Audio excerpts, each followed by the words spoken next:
Hello everybody, welcome to today's topic. Welcome to my channel. My name is Shazi Geo and check out my all other really logs and see for yourself all the different niches that I make topics on.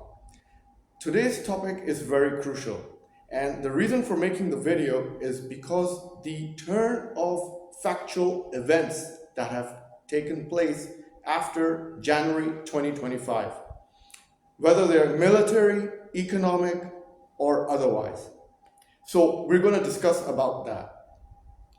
So as always, click the hands icon to like the video and click the red button to subscribe. So let's deep dive into today's topic. The world has transformed from bipolar superpowers post-World War II era to tripolar superpowers and beyond in 2025. So we are going to talk about the old world versus what's coming in the next phase of the new world order. So let's get into that. So we have two types of generations, to cut a long story short. Today we're exploring the shift from old post-World War II era to the new tripolar world order, dominated by Russia, United States of America, and China. We'll compare the old versus the new, from Paris to Saudi Arabia to the Neom City project, and discuss the implications of people like Elon Musk, who are having a huge impact with the new world and emerging technologies for human lifespan. So let's discuss the old world. The old world was post-World War II era with United States of America as a sole superpower and the Soviet Union from Russia, which were the two controlling superpowers after World War II was finished. After World War II, the world was divided into two blocks: the Eastern Bloc for Soviet Union and the Western Bloc, led by United States. This bipolar world order shaped the global politics and economic impacts and the cultures associated with it. The US led the Western Bloc, while the USSR led the Eastern Bloc. And I'm not going to get into all the historical facts, but I'm just talking about what is about to happen in this year, which is the transition from the old world order to the new world coming. So, the new tripolar world order. Today, the world is shifting towards the tripolar order. And this is very complex, with Russia leading as well as United States leading. But now there's a third superpower, namely China. And it is emerging as a major superpower in comparison to the previous two superpowers. Now let's compare their military strengths.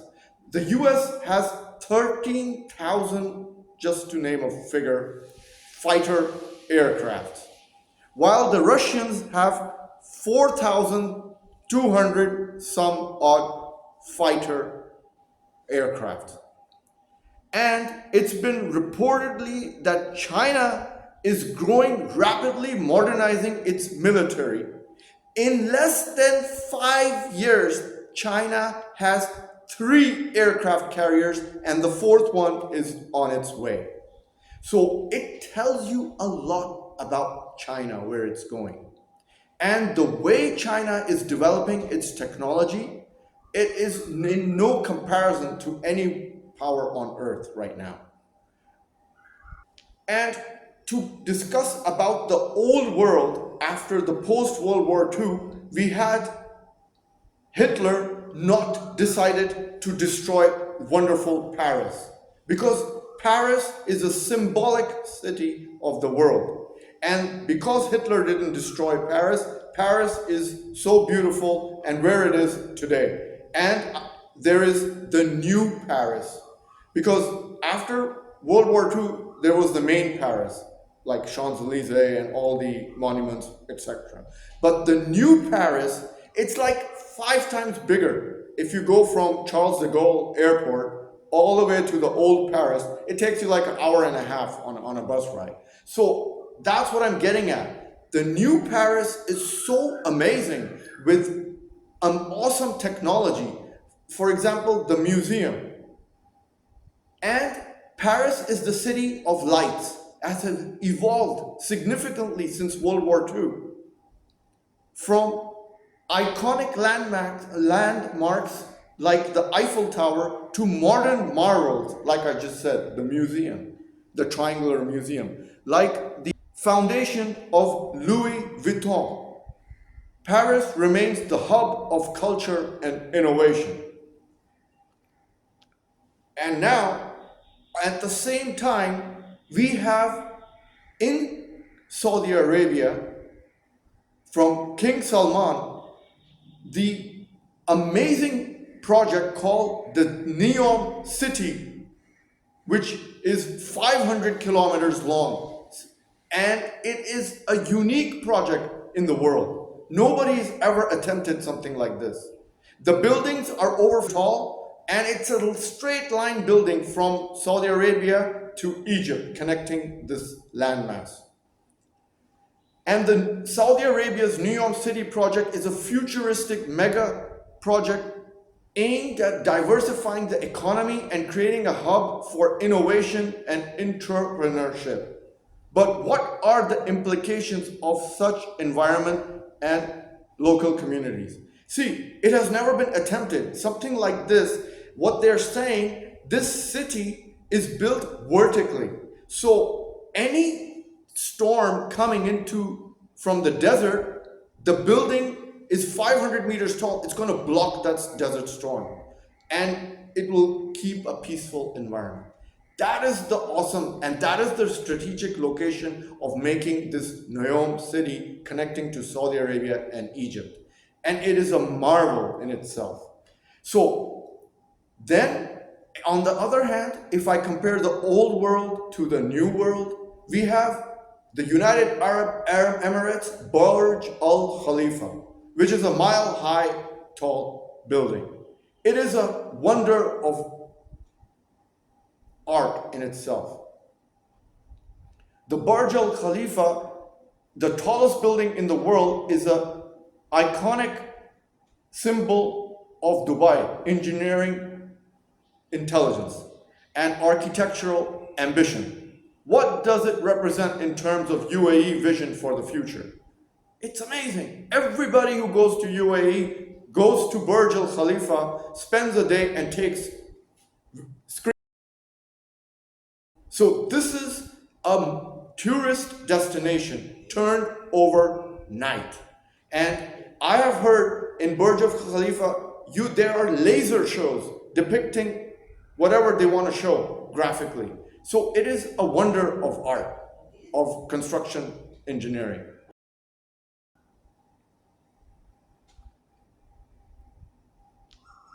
And then the old world versus the new world that is coming in front of our eyes.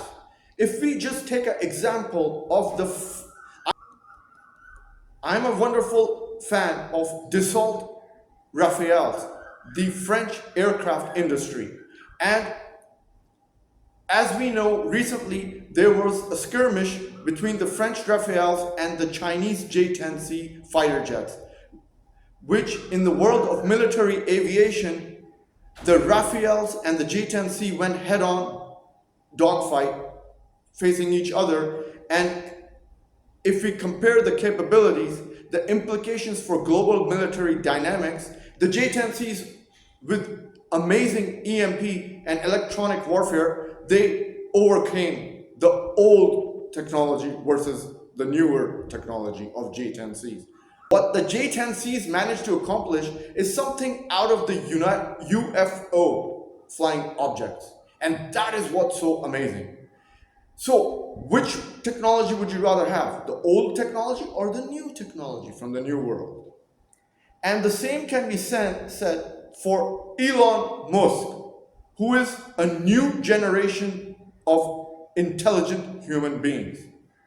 Elon Musk is working on developing a new generation of intelligent artificial intelligence projects with likes of Neuralink and with the implications of human cognitive and intelligence.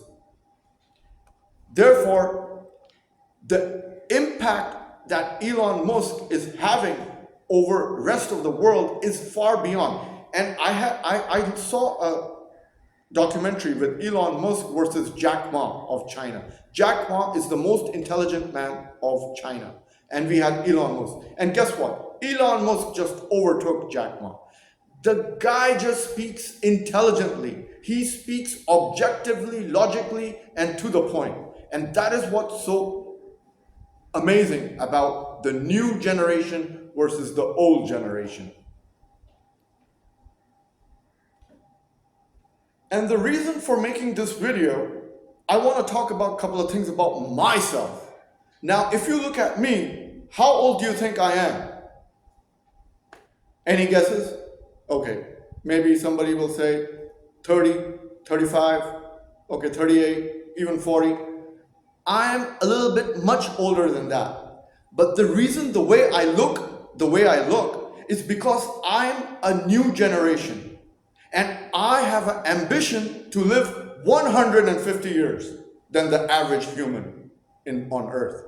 And as someone who is part of the LGBTQ community, we are more stronger than the average person because I am curious about the potential for longer lifespans and what that means for the individual like myself.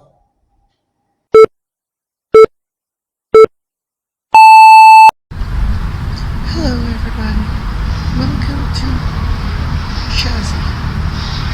For those of you who have joined and who are interested in videos, please check out the playlist Living as a Girl.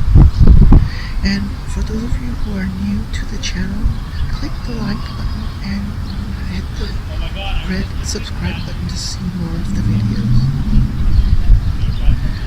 I have created a playlist and a website so where you can see all my extensive videos in categories. Yes, this is myself as her. With advancement in medicine and technology, some experts predict that we could live up to 150 years or more even. What are the implications for our identities, relationships, and sense of purpose? You see the big picture? Average person on earth thinks on a human level. People like me and Elon Musk, we think on a systematic state level. Where humans fail, we succeed. And that is what I'm getting at. So, I'm not going to discuss more about the LGBTQ community. You can check out my playlist. I've got a bunch of tons of vlogs over there. But the idea is, which would you rather have? The old world order or the new world that's coming? So, I'm going to leave it at that. And we're going to see what's going to happen in 2025 as far as the implications that are changing. And if you check out my previous video, what is going to happen in 1941 is going to replicate in 2025. And God forbid, I'm a person of peace, but let's see what it happens. Because whenever there's a systematic change, there's a big impact somewhere on Earth. So in conclusion, as we navigate this complex and rapidly changing world, it's essential to consider the interactions of technology, identity, and global power dynamics. The old post-World War II era may be behind us now, and it's game over. But the new tripolar world order is full of potential and energy and challenges. And as we see the results, it is happening already. And whoever doesn't adapt the new world order will be tossed away. It's that simple. So let's hope and pray for the best world to come out in the next few months and give Earth a super boost, turbo boost. Thanks for joining me to the journey of exploration and discovery. Click like if you liked the video and click the red button to subscribe and hope to see you tomorrow. Ta-ta from Shadi.